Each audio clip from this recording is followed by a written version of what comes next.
plant medicine. Uh-huh. And it's definitely something that I feel I've only had 3 experiences in my life, but to say that it has helped me tremendously in making certain changes and finally feeling like I can make those irrational choices that didn't make sense to my brain Yeah. at the time.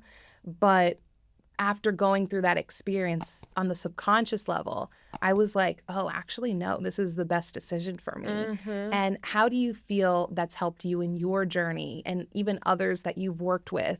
And what do you think plant medicine could do for everyone as a collective, especially Western society? Because I feel like it's actually what's interesting, I'm Latina. There's a lot of these different plant medicine practices that come from Latin America, but I feel like Latinos use it the least. And which is so interesting because I feel other cultures have found the beauty of it and the healing nature.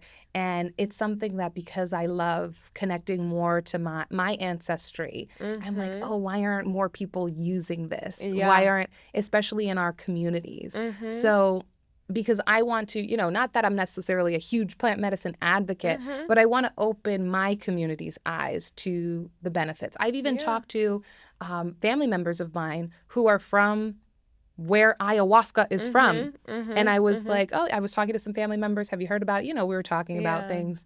Oh, no, where is that from? Oh, from the Amazon. They literally thought I was talking about Amazon like Jeff Bezos. Like, oh, I can order that on Amazon. I was like, no, don't order that on, like they had no idea. Meanwhile, they're literally from the country where this is from. And I was like, it made me realize like, wow, we're so How disconnected. Yeah. We are. So how do you feel like that could help like our society? I mean, I think the biggest thing that it does is it blasts through the ego or the mind. I use those kind of interchangeably. Totally blasts through that, and I think the mind, like I've said earlier, has a tendency of playing a lot of tricks on us, and it can create all of these shields as a means of protection, and it does a really good job of convincing you of certain things. You can convince yourself of anything. Oh, I'm so healed, but like, are you really, or are you just avoiding the thing that maybe has triggered you before in the past? Well, this will blast right through it. There's no shield, no wall, and so I think that can definitely be a really interesting experience to see what's going on below the level of awareness. And I think really it's working with the subconscious that is the illuminator of so much of what we still have to work through. And it's not just through plant medicine. I mean, the subconscious comes through in everything. If we listen to the messages again that our body is feeding us, I think anytime that you're triggered by somebody, I think anytime you get certain physiological reactions to certain people, I think anytime you're judging, I think there's usually a hidden message beneath that, and that's your subconscious kind of coming through. Sure. It comes through in dreams, daydreams, imaginations, reactions. And so plant medicine definitely goes deep into that subconscious because the rational conscious mind is totally logged off. It's turned off. And you're really diving deep and exploring everything that's happening and taking place below the level of awareness. And usually that is kind of where most of the work resides, is kind of in that subconscious realm. Yeah, no, most definitely. And I feel like what's interesting though, it was so funny when you said, as far as, oh, maybe I'm not as healed as I think I do. I think I am. And I remember a mentor of mine saying once that religion is where people go to hide from God, and spirituality is where people go to hide from the ego. And it's true, because as much as I love spiritual practices, and I'm sure I've been one of these people, I've met so many people who are like, oh, I'm so spiritual, I'm so this, I'm so that, yet they are having so many breakdowns in their life. And not that life is supposed to be perfect, but it's just like, if you were so zen, would you really be going through X, Y, and Z issues with your family, relationships, all this kind of stuff? So I feel like with plant medicine, that kind, like you said, the ego, it really kind of takes that, puts it to the side. And what I've always found interesting is everybody has different experiences, but I feel like it always gives you an assignment afterwards of some sort. Like, you can't just go back to living life the way you were before, or you will feel like you are going against yourself. Yeah. Like you're It hurting illuminates yourself a level even of more. truth that is so hard to deny. Yeah. Yeah. So what do you think when people, because I feel like a lot of people, they get that assignment, but they don't take it. What do I've you seen feel the like massive happens? cycle of this. Yeah. I mean, interestingly, I think something that I was reflecting on a lot, and I think this kind of goes to what I was saying and not outsourcing that inner power, that authority, is what I saw. Because whenever I did ayahuasca, it was in this retreat and it was amongst about 20 people, and it was like a 2-week process, and you get very close to the people that you're doing it with. And we had a group chat, we kept in touch for a while until eventually that kind of faded out. But what I noticed in observation was some people, and I've seen this kind of outside of this group as well, was they became almost addicted to the experience of the ayahuasca, but almost because it seemed like they were attributing the healing source to that medicine instead of recognizing that it was just awakening them to the healing power that already innately resides within. And I think intention is everything when you're using any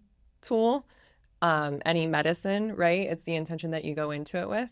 And so I think that reiterating to yourself that the power is within. And I think the more in which we reinforce that, the more in which it becomes true. So I think that if you don't take the assignment, you can seek out. I mean, I think you find yourself in cycles. You know what I mean? I think that when you don't answer these, it's kind of what I was saying earlier too. The universe is going to give you invitations and it's up to you to answer it. Now you can keep ignoring it, but it's going to keep coming through. And so I think anytime we see ourselves going through experiences that seem somewhat repetitive, maybe they're a little bit different, but a little kind of the same. At a certain point, we have to kind of stop and say, okay, what's really going on here? How am I playing a role in this? So I think when you ignore the message, it's just going to keep going in cycles. It'll present itself a little bit differently, but a flavor of the same, you know? It's true, because I know every time I feel like, one example, one day I hope to do an ayahuasca journey. It's funny, in 2020, I was supposed to do one and then it got canceled because of the pandemic. So they do say that ayahuasca calls you when you're ready for it. So I guess I wasn't ready for it at the time. But I know my intention, I feel like, will be much more ancestral when I finally do it, where with psilocybin, which was the experiences that I've had before, it was more so, please bring something to my, like, please highlight my blind spots. Most of the time, that's what I went into it with, highlight my blind spots. And I think the second time that I did it, it was, I remember feeling like I have to stop working. And this was literally at the height of my media production company. Like, rationally, what do you mean stop working? What do you mean? Like, all of these different things. Like, literally, I was working in the midst of this. I was working on the biggest project I've ever worked on in my life. And rationally, it did not make sense for me to stop working. Rationally, it was like, what? But I remember even after getting that assignment, feeling like, yeah, no, I know why. I understand why. It's time for me to start focusing on things that are really important to me. And I just remember even talking to my husband about it at the time, like afterwards, and he's like, you know what? It makes sense even for other things we've, like, he wasn't like, oh, well, what about no, he was like, you know what? It makes sense with what we've been talking about, what we've been going through. And I remember just not knowing how it was going to work out. Like, I'm literally in the middle of this, somehow was able to finish up that big project a lot sooner, like 4 months sooner than anticipated, and was able to sell my business 2 months later. And it just all, absolutely. It's like, once you actually, like, it's so scary. But I remember just being like, oh, how am I going to do this now? Like, last year, if you told me to do this, it would have been a lot easier. Absolutely. But I was going to say, warning, disclaimer, living intuitively is scary because it requires you to put everything on the table. Things that you may have been like, I don't know if that's for me. It's like, no, living intuitively is actually putting everything on the table. Everything goes. And that can feel really scary. But I think the antidote to that is trust. It's developing a state of trust of, I don't know what this means. I don't know exactly how this is going to look, but I'm just going to trust. I'm going to keep trusting. I think the more experiences that you have of leaning into that, the more solidified your trust gets, you know, and it makes it easier as you go through experiences like this again in the future, because I think it's always shifting and changing. Living intuitively is living in the now, meaning it's never going to be consistent for the rest of your life, you know? Exactly. But yeah, I think it's so scary because all options get thrown on the table and you're like, oh, I have to consider things that I didn't ever think that maybe I would do. Yeah. No, Yeah. most definitely. I didn't think, especially not at that point.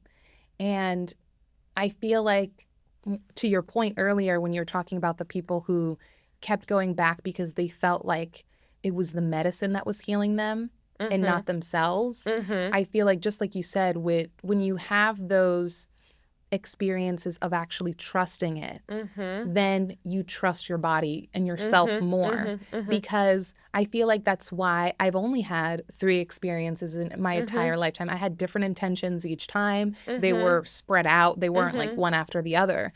And because I did listen and I didn't feel like I have, maybe one day I will. I have no interest in going back to psilocybin. I like, not as of right now, but I still ayahuasca for ancestral reasons, but it's because I took the assignment. And I feel like a lot of people don't take the assignment and they keep going back to it. And I remember in one of our conversations, you said so beautifully that plant medicine, it can be a medicine, but a poison as well. Because if you keep going back to it, it's almost like this addiction that's taking you away from yourself. Yeah, in a way. it's driving you further from the very intention that you probably had going into it initially.